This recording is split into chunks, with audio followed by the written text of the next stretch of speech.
Mike, I think we're on a bit of a kick of world records in automobiles here on Ungeniused. I guess we sure are, and also whatever you say is the kick we're on is the kick that we're on, because you choose.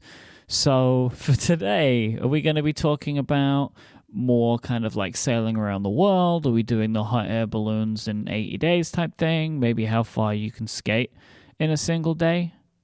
What are we doing? Ooh, let me write down all those ideas real quick. All right, well, while you do that, what if I look at... there it is at the top of our document. We're doing the Cannonball Run Challenge.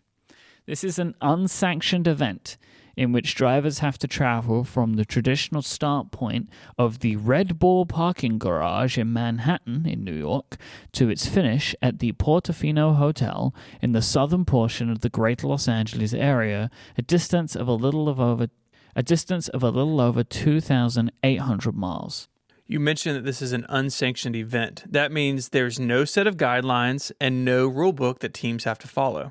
Even more so, there are no laws followed, as you can see from the current record, which was set just last month in August of 2020. Arn Toman, Doug Tabbutt, and Dunadao Dariush made the cross-country journey in 25 hours and 39 minutes of a top speed of 175 miles per hour and an average speed of 110. The funny thing is, to know this, for them to have said that they have done this, is them admitting to breaking many, many laws, which is interesting. Oh, yeah. Well, as we get into it, there's actually like verified evidence that you've broken the law. Yep. But it's not breaking the law if you don't get caught, apparently. It really does blow my mind that someone can get from New York to California in a little over a day. Now, of course, a lot of the U.S. is basically empty, right? Especially out west. And I'm sure the routes are chosen for that reason. You're not going through major cities. But 25 hours and 39 minutes is not that much time. No, especially because there is built-up area to go through. There are motorways to drive through. And if your average speed is 110 miles an hour, it shows how much of that trip is done at those speeds in excess, right? So it's really wild. To achieve this feat, teams pick high-performance cars, naturally, that can blend in to interstate traffic. These cars are usually modified with secondary fuel tanks and may be tuned or modded to improve performance and reliability. Like, you don't want to be doing this in something that really stands out, so it's done in a kind of tricky way. Right, or something that would break down or leave you stranded, right? Because then that's time off the clock, which you don't want. To help with the law-breaking speeds required to take a run at the record, Cannonball Run cars are often equipped with police scanners, radar, and laser detectors, and even physical alterations to help hide the car's identity. Some teams go as far as using additional cars to obscure the record-setting car from any law enforcement officers that may come across the attempt, or use other cars or even planes as scouts ahead of the record run cars to warn of police or traffic that would hamper the attempt. Verifying one's time in a Cannonball Run can be done through witness testimony, toll receipts, GPS tracking information, and even continuous video recorded during the run. GoPros is what we're saying. GoPros make this easier to document. Yep. The standard record is that set in gasoline-powered cars, but runs have been made in diesels, on motorcycles, and more recently in electric cars. I know this episode is about going as fast as possible from one point to another, but what if we take a time and take a break? Sounds good. Get a little snack. Talk about our friends at Mint Mobile. Breaking up with your old wireless provider just got a whole lot easier thanks to Mint Mobile. They were the first company to sell premium wireless service online only. And now Mint Mobile is introducing their unlimited data plan for just $30 a month. That's right, unlimited plan for $30. How much is your soon-to-be ex-wireless provider charging you? I bet it's more. Mint Mobile is really easy to set up. It all comes in the mail. Pop your SIM card in, activate it online, and I had my Google Pixel on Mint Mobile really in just a few minutes. It was way easier than going into a store and dealing with something there. For people that hate their phone bill and are ready for something new, Mint Mobile offers their premium unlimited plan for $30 a month. They do this by going online only, eliminating the traditional cost of retail and then passing those savings to you. All plans come with unlimited talk and text, plus high-speed data delivered on the nation's largest 5G network. Use your own phone with any Mint Mobile plan and keep your same phone number and move all your contacts over. It's all very smooth. If you're not 100% satisfied, Mint Mobile has you covered with their 7-day money-back guarantee. So break up with Big Wireless and switch to Mint Mobile's premium unlimited data plan for just $30 a month. To get your new unlimited wireless plan for just $30 and get the plan shipped to your door for free, go to mintmobile.com/ungeniused.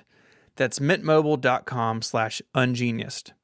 Cut your unlimited wireless bill to $30 a month at mintmobile.com/ungeniused.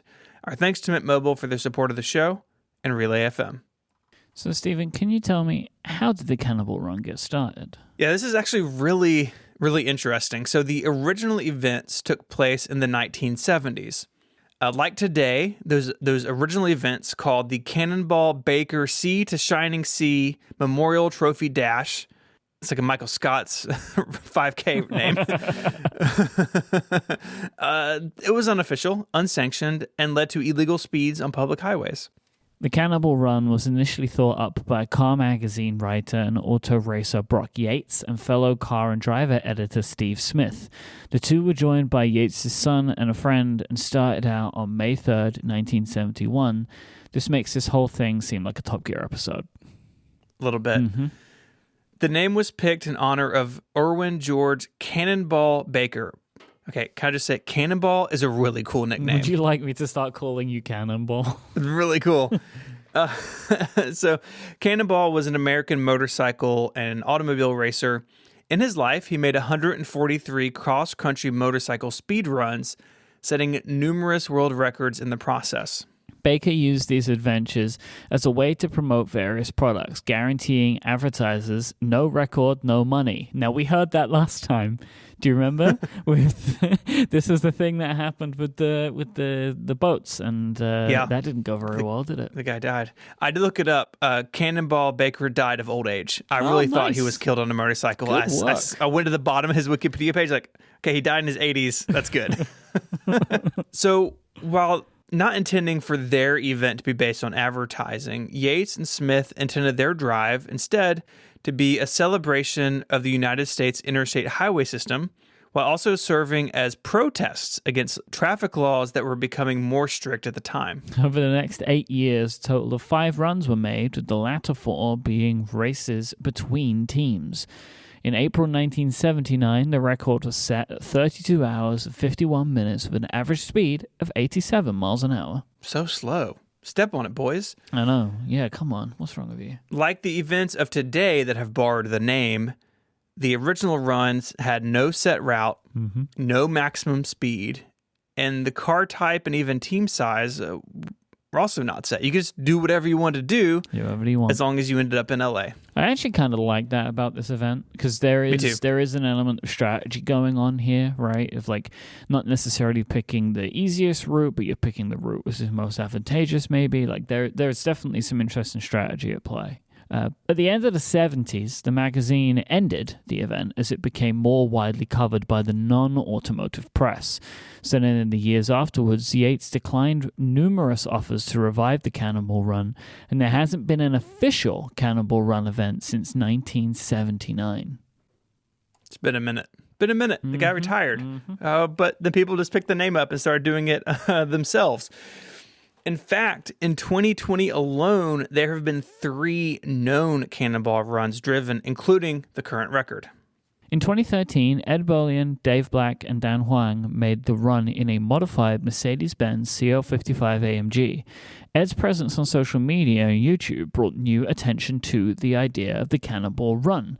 There's a blog post in the show notes that goes into great detail on how the team made the run and created a new record which stood uncontested for 6 years.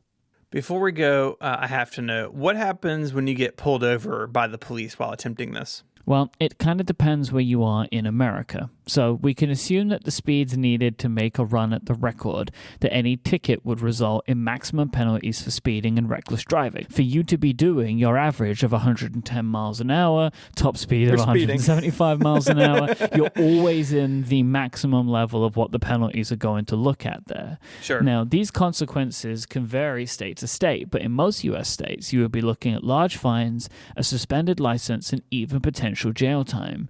Now, one of the states that you want want to drive more cautiously in is Nevada, because it gets quite strict there, with reckless driving being classified as high as a Class B felony, which is punishable by up to 6 years in jail. That's serious, but you know what they say? What happens in Vegas stays in Vegas. Especially if you're caught. You'll be staying there for quite a while. Our thanks to Phil for sending this in. This is a topic that I have heard about for years but never dug into. I'm glad we could share it today on the podcast. If you want to learn more about the Cannonball Run Challenge, that we have some links for you on the website, relay.fm/ungenius/113. While you're there, you can get in touch via email, or you can find us on Twitter to submit your favorite weird Wikipedia topic. The show is at Ungeniused. You can find Mike there as IMYKE, and you can find me on Twitter as ISMH. Until our next drive west, Mike, say goodbye. See you later, Cannonball. Bye, y'all.